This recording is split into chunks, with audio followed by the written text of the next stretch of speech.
bu optimizm barəsində danışmaq istəyirəm. Optimizm informasiya, məlumat azlığıdır optimizm.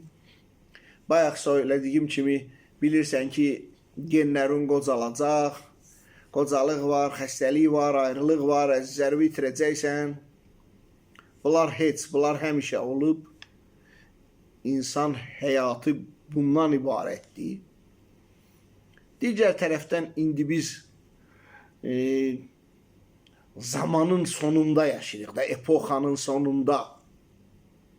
Bir var начало времен, zamanların, dövranların başlanğıcı, bir də var epoxanın sonu. Epoxanın sonu odur ki, suveren ölkənin prezidentin Maduro'nu Trump götürür, ölkə içərisindən tutur aparır. Reallıq odur ki, Ukraynanın 50%'in, 45%'in artıq suveren müstəqil ölkənin 45-50%'in Rusiya işğal eləyib. Reallıq odur ki, Kür çayı quruyur. Reallıq odur ki, Xəzər quruyur.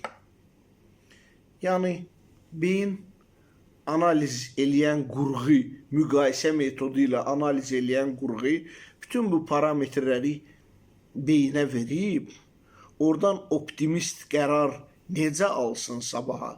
Yer kürəsinin resursları bitir.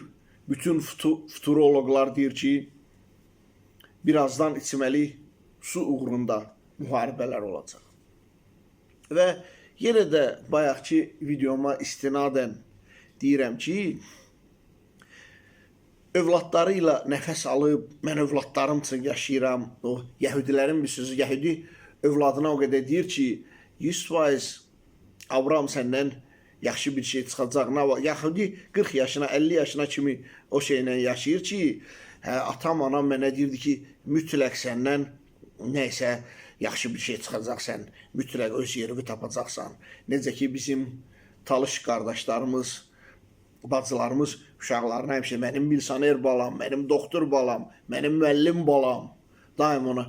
İndi insan özü içində fərdi planda sabaha svetli, işıqlı bir şey tapmalıdır ki, yapışıb ondan sabaha gedə bilsin. Bu qədər.